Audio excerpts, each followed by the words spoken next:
lehet, hogy a rádiónak az eredeti elméletileg japán, gyakorlatilag kínai mikrofonja, nem túl közel beszélek, közepes hangerővel, semmi extra, cirka 1 alatnyi a távolság az orcámtól. No, ja, meg nem túl jó 2 méteren az antennámnak az SVR. Srácok, hagylak békén benneteket. Mondom annyi, HG7 sókukat, freemail.hu. Megköszönöm. Sziasztok! Zsó, még az antennádról annyit, hogy ez milyen antenna pontosan?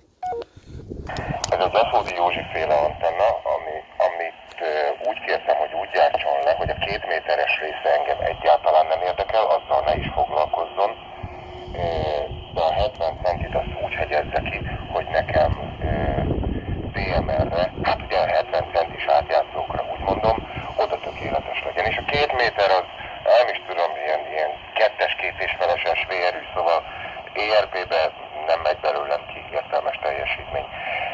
Hát itt a coax aljában nagyjából 5 watt van beleküldve a rádió gyári doksia szerint.